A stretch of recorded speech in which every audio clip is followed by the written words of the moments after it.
Oh my goodness. Looky here. My husband threw a surprise early birthday party for me yesterday. And I ain't gonna front, I was really surprised. I was like, he gonna call me at work talking about what time you get off. I'm like, what do you mean what time I get off? Why you worried about what time I get off? I get off around about 5. But what if I told you I get off at 2 and I popped up on you at 2? He was like, well, then you just pop up on me at 2. And then he was like, well, you just be a good little wife. You just be a good little wife. Because I called him. I was like, look, man, I know you over there cooking us, doing something. So, look, I want you to butter up and rub down them potatoes and salt them for me because I was going to make baked potatoes. And I wanted them to sit before I got there. And he was like, nah, baby, nah.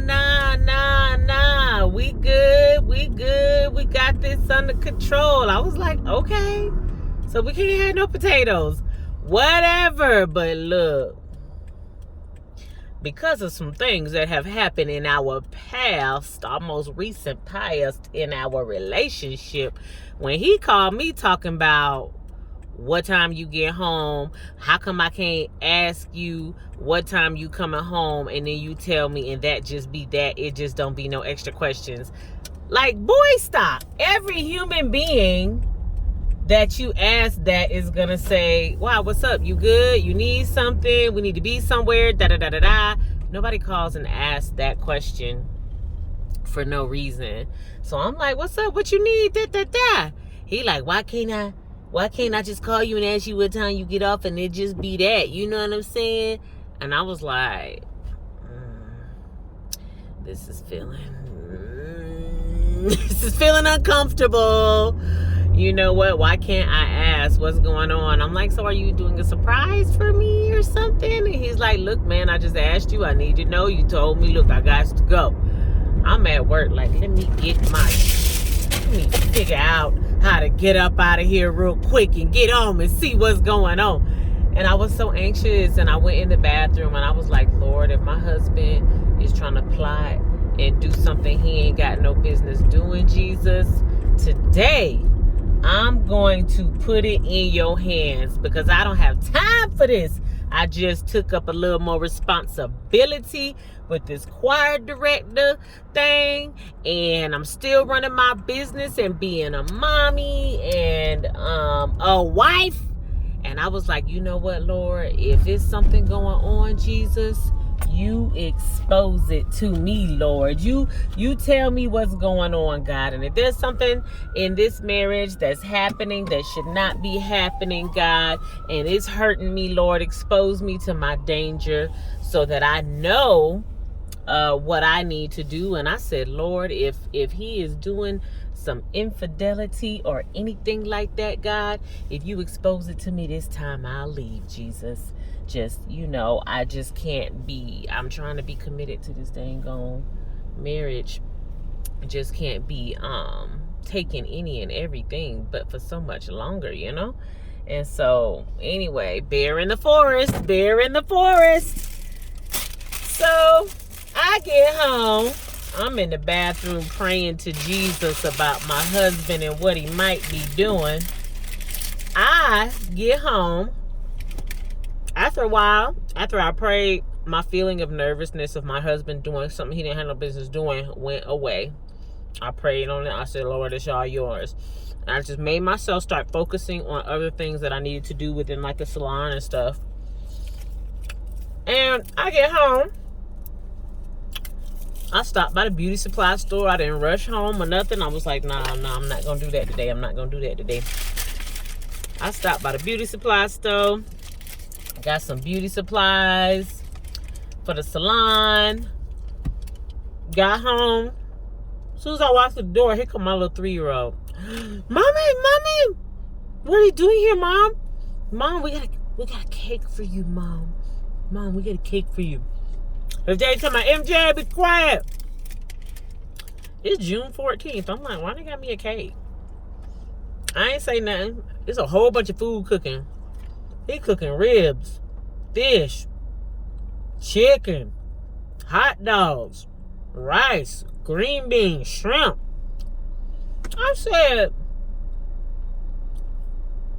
didn't we already go grocery shopping? Why he wouldn't go buy more groceries just to cook a regular dinner for us? And this is a lot of food. It ain't clicking.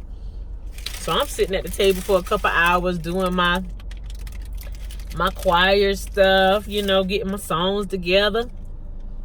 I'm sitting there for like 2-3 hours, minding my business. All of a sudden, oh yeah, I forgot to tell you, my son was like, Mom, we got a cake. His dad told me, hey, MJ, be quiet. So I pulled MJ in the hallway. I said, come here, baby. Tell me in my ear. Whisper it. He told me, hey, Mom. Hey, Mom. Hey, Mom. I got a secret. We got a cake for you. I said, oh, okay, good job, baby. Don't tell nobody. 3-year-olds can't keep secrets, okay?